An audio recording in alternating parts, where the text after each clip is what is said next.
Hi everyone, Angus Pryor here, #1 Amazon best-selling author and practice growth specialist, and today I've got a treat for you.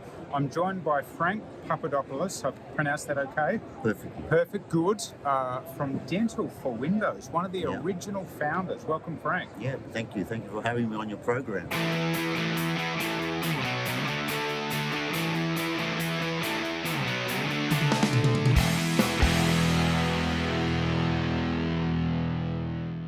Dental4Windows. Now, you're one of the 3 original founders. When was it founded? We were founded in 1992, back in the early days of Windows 3.0, 3.1. You're not kidding. Now, a mature individual like myself, I do remember those days.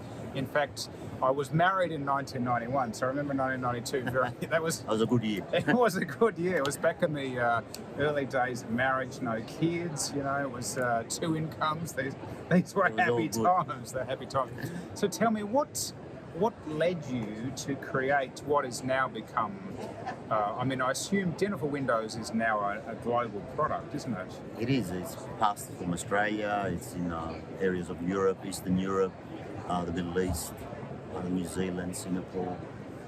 So yeah, it's going around, but home is Australia. Okay. It's our biggest base.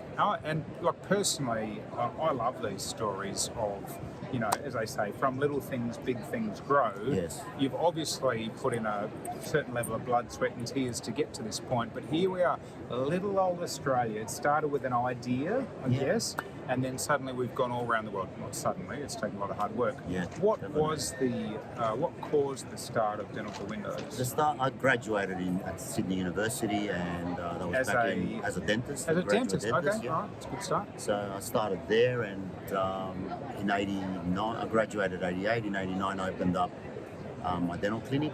Yep. And in Sydney? In Sydney, in suburban Sydney, Hurlston Park. Okay. And from there, I wanted to find a system, because I liked computers as a child, as a teenager. So from there, I wanted to find something. Couldn't find anything on the market that was Windows-based, that was attractive to use. Yep. So naively, I thought, it can't be that hard to write a program. Yeah. So I began writing a program using some software that allows you to build databases, and that was the initiator of this journey.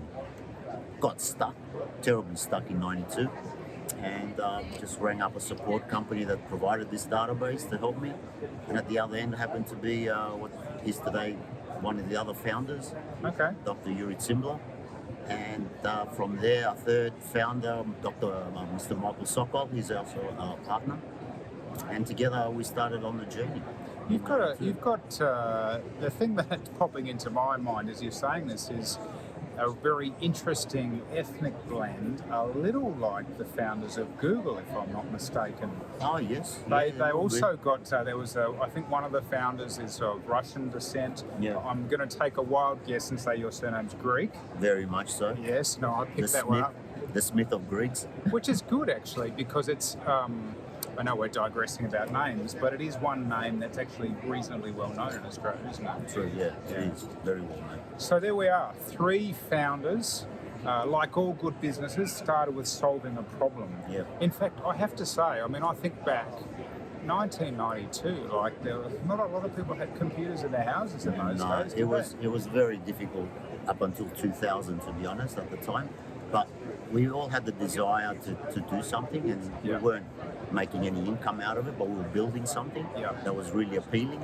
And the other thing we had is something that came out of dentistry is a customer service and training ethos within the idea of Dental4Windows, because the staff of my clinic became the trainers, became the tech support.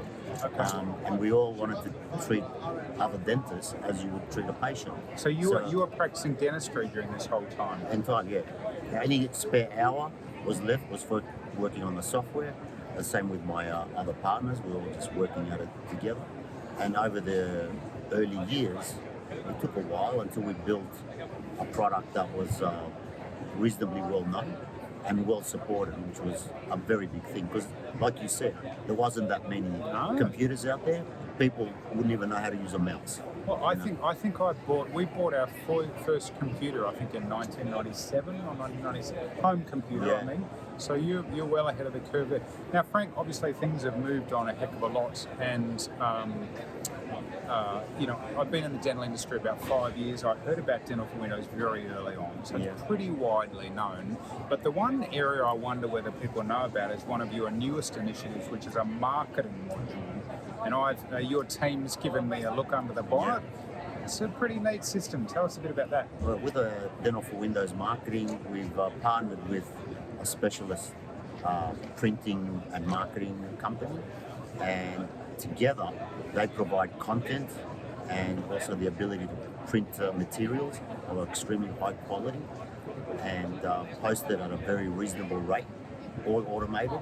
So a lot of this stuff can cost the clinic, $2 and $3, $4 per item. Right. But through this system, it's got automation to it, so that recalls can be automated and sent either by post or by SMS or by email.